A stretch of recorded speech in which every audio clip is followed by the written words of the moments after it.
So why and how did you get into the business?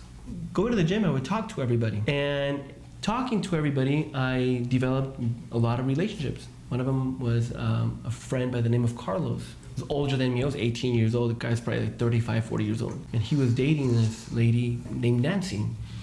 And Nancy was that girl that would go to the gym, dressed up, makeup, and since I would talk to everybody, including her, she said, you know what, Juan, you would do good in my business. And I'm like, okay, didn't think much of it.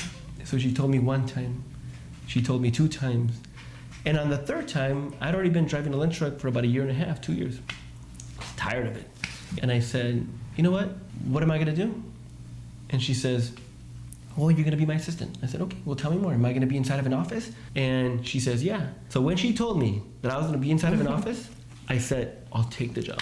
Nancy gave me the opportunity to be her assistant. My job was to take the handwritten 1003s at that time and input them into a system called Point, a loan officer system. I did that for 3 months. Then Nancy, as I earned her trust, she would then take me with her to different appointments. Those appointments consisted of handing baskets, handing keys, and I still didn't know exactly what I did. But one time, I remember she handed keys over to this family, and the family started to cry.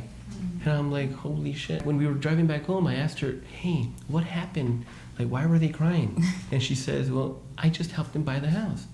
And I'm like, oh shit, I want to do that. So then I asked Nancy, well, what do I have to do?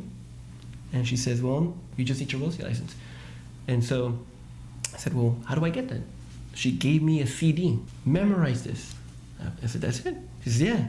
So I freaking took that CD, and I didn't have a computer, so then I had to go buy a laptop with the CD drive, and I memorized the heck out of that CD. And so 6 months into being her assistant, I took my test, December 2nd of 2005, passed it. The rest is history.